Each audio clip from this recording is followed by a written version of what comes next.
지난주에 우리는 이 나아만의 기적의 통로로 사용되어졌던 이스라엘에서 붙잡혀온 소녀에 대해서 우리가 함께 말씀을 나눈 적이 있습니다. 여러분, 아무리 봐도 이 소녀는 축복의 통로, 기적의 도구가 될 수가 없는 상황 가운데 있습니다. 말씀드렸다시피 이 전쟁 가운데에서 예루살렘에서 강제로 붙들려온 소녀입니다. 여러분, 부모와 생이별을 한 소녀, 먼 타국 땅에서 어떤 삶을 살았을 것 같습니까? 아마 아주 고단하고 외로운 삶의 자리였을 것입니다. 세상적인 눈으로 보면 소녀는 기적의 통로가 아니라 원망의 삶, 눈물의 삶을 살아야 할 것 같습니다. 그럼에도 불구하고 이 소녀는 은혜의 통로가 되었습니다. 나아만에게 복음의 통로가 되었습니다. 어떻게 슬픔의 통로, 눈물의 통로, 이 소녀가 기적의 도구가 될 수 있었느냐? 그것은 바로 이 소녀는 이미 결정된 과거에 묶이지 않았기 때문입니다. 이미 결정된 과거에 묶이지 않았습니다. 여러분, 어떻게 이미 결정된 과거에 묶이지 않을 수가 있었느냐? 그것은 하나님의 계획을 바라보았기 때문에 그래요. 이 결정 속에 분명한 하나님의 계획이 있다. 나를 이리로 보내신 분은 하나님이시다. 이미 결정된 과거에 붙들리지 않을 때에 이 소녀는 축복의 통로, 기적의 도구가 될 수가 있었습니다.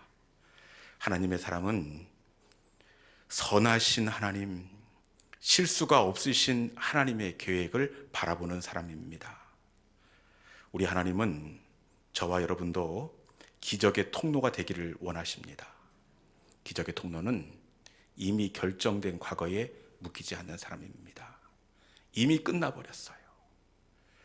그런데 너무나 많은 하나님의 사람들이 여전히 20년 전에 결정된 그 상처, 30년 전에 이미 끝난 아픔인데도 불구하고 거기에 묶여서 지금도 괴로워하고 그 삶을 후회하고 그때 그러지 않았더라면 하면서 안타까워하는 그런 사람들이 너무 많습니다. 여러분, 하나님의 사람은 이미 결정된 것을 하나님의 계획으로 바라보고 이제 내가 이 자리에서 할 수 있는 그 일들을 성실하게 감당하는 사람이 바로 하나님의 사람이 되는 줄로 믿습니다. 이미 끝났어요. 그것을 하나님의 계획으로 바라보시고 그 속에서 이루실 하나님의 선하심을 기대하는 믿음의 성도들이 될 수 있기를 주님의 이름으로 축원합니다. 오늘 우리가 나누게 될 말씀은 이 빌립보서의 말씀입니다. 특별히 이 빌립보서는 바울이 로마 감옥에서 빌립보 교회로 보내는 이 옥중 서신입니다. 감옥에서 빌립보 교회로 보내는 바울의 서신. 여러분, 이 감옥에서 바울이 어떤 삶을 살고 있을 것 같습니까? 우리 생각에는 감옥에서 힘들어하고 끙끙거리고 원망하고 불평할 것 같은데 바울이 감옥에서 어떻게 하고 있는지 우리 빌립보서 1장 3절에 있는 말씀 같이 한번 읽어보도록 하겠습니다. 빌립보서 1장 3절입니다. 자, 시작. 내가 너희를 생각할 때마다 나의 하나님께 감사하며. 아멘. 편지의 시작 부분입니다. 1장 3절이면 3절이 이렇게 띄어지고 있는데 편지가 시작하면서부터 나의 하나님께 감사하며 하나님께 감사하고 있습니다. 말씀드렸다시피 지금은 하나님께 감사할 때가 아니라 하나님께 원망하고 불평할 때입니다. 왜냐? 바울이 그동안 얼마나 하나님을 위해 복음을 위해 헌신하고 희생했습니까? 강도의 위협과 강의 위협과 동족의 위협과 그리고 자지 못함과 그럼에도 불구하고 주의 복음을 위해 목숨까지 내놓았습니다. 그런데 은혜와 복은 못 주실 망정 지금 이 일의 결론이 어떻게 되어 있습니까? 로마 감옥입니다. 이런 경우라면 누구라도 하나님을 원망하고 하나님에 대해서 이 배신감마저 느끼지 않겠습니까? 그렇기에 이 로마 감옥에서 이 바울은 원망하고 불평해야 합니다. 더군다나 2000년 전에 이 로마 감옥에서의 이 수감 생활 어땠을 것 같습니까? 사실 요즘 수감자들의 인권이 많이 개선이 되었습니다. 보니까 감옥이지만 TV도 볼 수가 있고, 또 시간이 정해져 있긴 하지만 밖에 나와서 햇빛도 쐬고 운동도 하는 것을 본 적이 있습니다. 돈이 있으면 사식도 먹을 수가 있고, 심지어 보고 싶은 가족들도 면회를 할 수가 있습니다. 그럼에도 수감 생활은 요즘에도 어렵고 고단합니다. 그런데 지금으로부터 2000년 전, 그것도 로마 감옥의 삶은 얼마나 어렵고 힘이 들었겠습니까? 보나마나 죄소자에 대한 인권도 없고, 먹는 것도 형편없고, 시설들도 아마 돼지 우리만 못했을 것이 분명합니다. 그러니 어떻게 감사할 수가 있겠습니까? 그런데 이 빌립보서의 이 별명이 있는데, 이 빌립보서의 별명은 기쁨의 서신입니다. 빌립보서 곳곳에서 이 바울은 옥중에 있으면서도 기뻐하고 감사하라 이렇게 이야기합니다. 1장 3절뿐만 아니라 1장 18절에서도 나는 기뻐하고 또한 기뻐하리라. 그리고 2장 18절에서도 나와 함께 너희도 기뻐하자. 온통 기쁨으로 이 빌립보서가 웃음꽃이 피고 있습니다. 이 말씀은 같이 한번 읽어봐야 될 것 같은데, 빌립보서 4장 4절에 있는 말씀 같이 한번 읽어봅시다. 빌립보서 4장 4절, 감옥에서 바울이 어떻게 하는지. 자, 시작. 주 안에서 항상 기뻐하라. 내가 다시 말하노니 기뻐하라. 아멘. 우리가 늘 애송하는 말씀입니다. 이 말씀이 바로 감옥에서 바울이 하고 있었던 내용이었습니다. 주 안에서 항상 기뻐하라. 다시 말하노니 너희는 기뻐하라. 로마 감옥에서 온통 기쁨의 꽃이 피어나고 있습니다. 여러분, 도저히 감사하고 기뻐할 수 없는 그 상황이 로마 감옥이지 않습니까? 도대체 어떻게 바울 가운데 이 감옥에서 이 감사의 이유들이 넘쳐나고 웃음꽃이 피어나고 있는 것일까요? 도대체 어떻게 바울은 그 감옥에서 나도 기뻐하노니 너희도 나와 함께 기뻐하자, 감사하자, 온통 편지 전체에서 웃음꽃을 피울 수가 있었을까요? 왜 그랬을까요?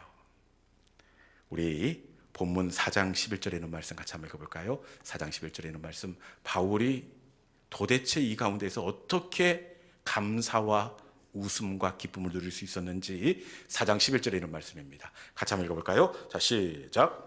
내가 궁핍함으로 말하는 것이 아니라 어떠한 형편이든지 나는 자족하기를 배웠노니. 아멘. 다시 한번 읽어봅시다. 이거 아주 중요한 핵심 말씀이니까 바울이 도대체 그 열악한 감옥에서 어떻게 감사를 누릴 수 있었는지 다시 한번 읽어봅시다. 정답을 꼭 이렇게 찾아야 됩니다. 네, 4장 11절 말씀 같이 한번 읽겠습니다. 자, 시작. 내가 궁핍함으로 말하는 것이 아니라 어떠한 형편에든지 나는 자족하기를 배웠노니. 아멘. 어떻게 발견하셨습니까? 네. 바울이 감사와 기쁨이 넘쳤던 이유가 어디에 있었습니까? 말씀해 보니까 나는 자족하기를 배웠노니. 자족함을 배웠노니. 바울은 자족했기 때문에 그렇습니다. 자족이 뭐냐?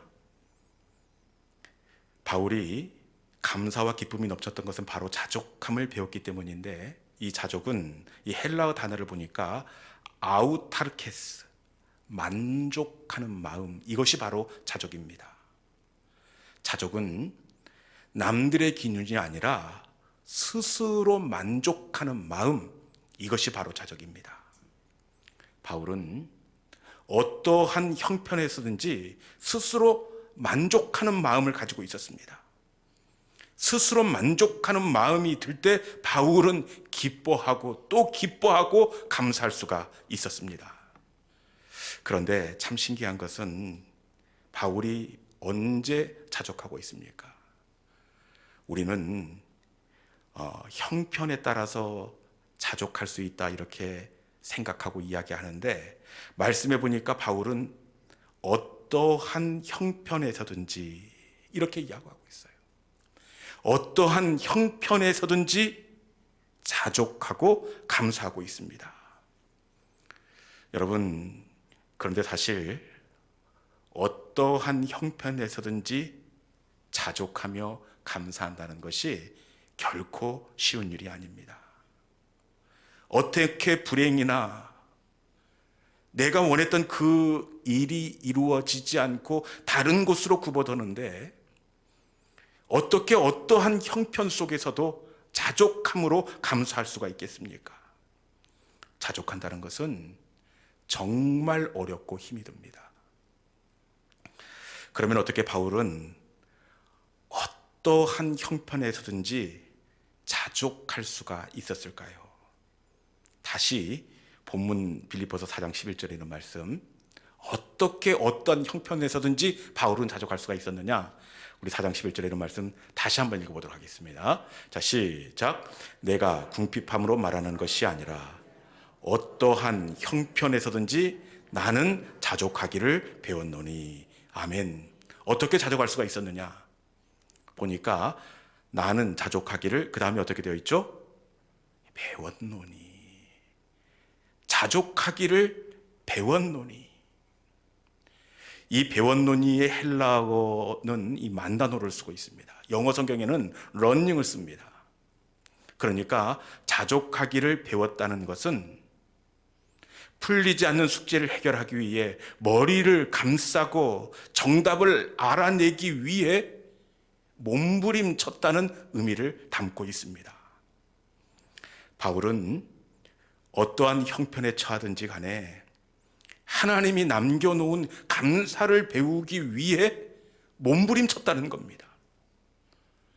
자족은 그냥 얻어지는 것이 아니라 배워야 얻을 수 있는 마음입니다. 그 상황과 사건을 붙들고 하나님께서 남겨놓으신 감사의 조건을 얻기 위해, 바라보기 위해 몸부림쳐야 비로소 얻어지는 마음이 바로 자족의 마음입니다. 바울은 이 제수의 신분에서 로마 감옥에서 자족을 배우기 위해, 감사를 발견하기 위해 배웠노니, 몸부림치고 또 몸부림쳤습니다. 그 로마 감옥에서 어떻게 감사가 보여지겠습니까? 그럼에도 불구하고 그 로마 감옥 가운데서 자족을 발견하기 위해 몸부림쳤고 몸부림쳤습니다. 하나님, 도대체 왜 나를 로마 감옥에 가두신 겁니까?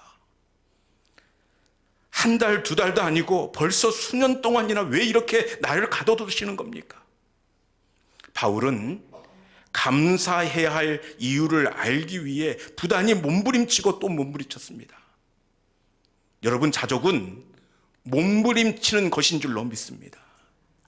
몸부림칠 때 하나님은 감옥 속에서도 바울에게 자족해야 할 이유, 감사의 이유를 보게 해 주셨습니다.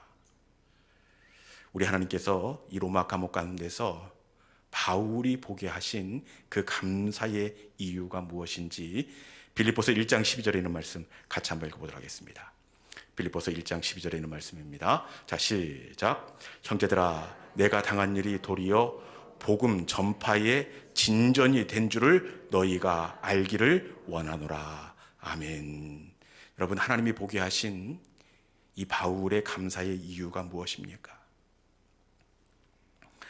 도리어 시위대 안에 복음 전파의 진전이 되었다. 나의 죄수된 신분이 이 감옥 안에서 도리어 죄수들, 진짜 복음이 필요한 연약한 저들에게 복음을 증거할 수 있는 기회가 되었다. 내가 만약에 죄수의 신분이 아니었다면 어떻게 감옥에 들어올 수가 있었으며 저 불쌍한 사람들에게 어떻게 복음을 전할 수가 있었는가? 내가 시위대 뜰에 갇힌 것은 복음 전파의 진전이 되게 하려 하심이라. 몸부림치고 몸부림칠 때에 감사할 수 있는 이유 단 한 곳도 없는 감옥에서 바울은 하나님이 감추어 놓으신 그 감사의 이유들을 발견하게 되었습니다. 이런 깨달음이 느껴지니 비록 죄수의 몸이지만 바울이 얼마나 가슴이 뭉클하고 또 감사가 터져 나왔겠습니까? 하나님이 죄수가 되신 이유를 발견할 때 바울은 기뻐할 수 있었고 감사할 수 없는 로마 감옥에서 소리 높은 찬송과 터져나오는 감사를 고백할 수가 있었습니다. 여러분, 자족은 발견되어진 감사입니다. 자족은 발견되어진 감사입니다. 이 감사는 생겨난 것이 아니라 만들어진 것입니다. 어떤 형편에 있든지 감사를 발견하기 위해 몸부림치면 발견되어지는 감사, 그 감사가 바로 자족이라는 마음입니다. 이 시간에 어떠한 형편에 있든지 우리가 그곳에 남겨놓은 하나님의 감사를 알기 위해 몸부림칠 때에 바울에게 보게 하시고 바울이 붙들었던 그 자족의 이유를 우리도 만나게 하실 줄로 믿습니다. 어떤 젊은 집사님이 건강검진을 하다가 이 가슴에 멍울이 잡혀서 검사를 해봤더니 상급병원에 가서 조직검사를 해야 된다, 이런 이야기를 하는 겁니다. 멍울이 잡혀서 병원에 가서 초음파로 검사했는데 상급병원에 가십시오. 그러면 가슴이 철렁 일단 내려앉습니다. 그리고 상급병원에 가서 조직검사를 하고 이 검사 결과가 며칠인데 그때 오십시오. 검사 결과를 확인하는 날까지 이 집사님의 마음은 지옥입니다. 설마 무슨 일이야 있겠어. 그런데 참 안타깝게도 검진하러 가는 날 선생님께서 아무렇지도 않게 암입니다, 이렇게 이야기를 하는 겁니다. 선생님은 매번 있는 일이라 그렇게 얘기하지만 이 이야기를 듣는 젊은 집사님의 마음은 어떻겠습니까? 얼마나 낙심이 되고 그리고 걱정이 되는지. 그리고 그때부터 하나님이 너무 미운 겁니다. 암에 걸리는 사람들의 특징을 보면 대부분 속으로 삭히는 사람이에요. 그리고 누구보다도 부지런한 사람입니다. 이런 사람들이 대부분 암에 걸려요. 이 집사님도 가정을 돌보고 아이들을 키우느라 암만 보고 달려왔는데 덜컥 암이라는 진단을 받고 나니 얼마나 낙심이 되고 하나님에 대해서 원망이 되는지요. 한동안 며칠을 실망을 하고 원망을 하다가 그러던 어느 날 문득 깨달아졌다는 거예요. 그래, 내가 만약에 조기에 발견되지 않고 아무 증상도 없이 이것을 담고 있었다면 그 다음은 어떻게 할 뻔했는가? 내가 지금 발견했으니 망정이지, 암이 걸려 수술을 할 수 있다는 것, 그것을 보게 되니 자기도 모르게 감사가 터져 나왔다는 겁니다. 여러분, 자족은 하나님께서 내게 남겨주신 그 감사의 이유를 발견할 때 생겨나는 마음입니다. 여러분, 우리가 왜 자족해야 하느냐? 이 자족할 때 우리가 모든 것을 할 수 있기 때문에 그래요. 우리 본문 13절에 있는 말씀, 우리 말씀 성경을 통해서 같이 한번 읽어보도록 하겠습니다. 본문 13절에 있는 말씀입니다. 자, 시작. 내게 능력 주시는 자 안에서 내가 모든 것을 할 수 있느니라. 아멘. 내게 능력 주시는 자 안에서 내가 모든 것을 할 수 있느니라. 하나님은 우리에게 모든 것을 할 수 있는 능력을 주시는데 그 능력이 바로 자족하는 마음입니다.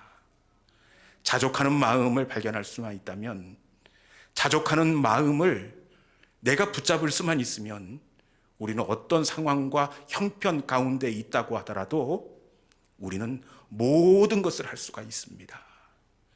그런데 이 자족하는 마음은 어떻게 얻어진다고요? 이 자족하는 마음은 배우는 겁니다. 그 상황 가운데서 하나님께서 남겨두신 것이 무엇인지 치열하게 고민하고 기도할 때 하나님께서 보여주는 그 남겨진 마음을 통해서 얻게 되는 것, 이것이 바로 자족하는 마음입니다. 이 시간에 이 자족하는 마음이 우리 가운데 회복될 수 있기를 축원합니다. 우리가 어떤 상황 가운데 있든지 곰곰이 생각해 보면, 여러분, 비록 암 진단을 받은 그 젊은 집사님이지만 그 가운데에서도 하나님께서 남겨놓으신 그 감사의 조건과 이유가 있었습니다. 아무리 남들은 손가락질하는 우리 아들, 딸이라고 하더라도 여러분, 그 가운데 역시 치열하게 배우려고 몸부림치면 하나님께서 남겨놓으신 감사의 이유가 우리 아이들 가운데도 여전히 있는 줄로 믿습니다. 그 마음을 붙잡을 수만 있다면 우리는 모든 것을 할 수가 있습니다.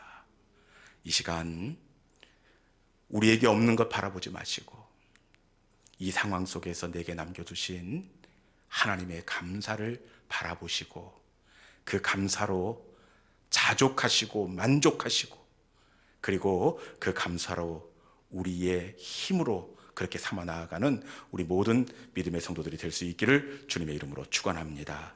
이 시간 주신 말씀을 붙잡고 모든 것이 은혜였습니다. 우리 함께 고백하며 찬양하도록 하겠습니다.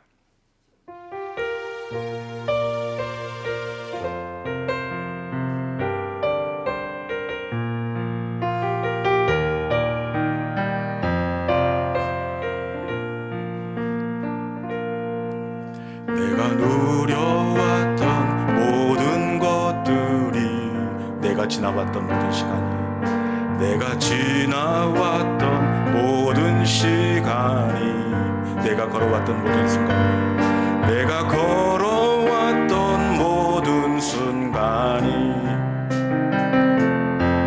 당연한 것 아니라 은혜였어. 다시 한번 할까요? 내가 누려왔던 모든 것들이, 내가 누려왔던 모든 것들이, 내가 지나왔던 모든 시간이, 내가 걸어왔던 모든 순간이 당연한 것 아니라 은혜였어. 아침 해가 뜨고 저녁 노을, 아침 해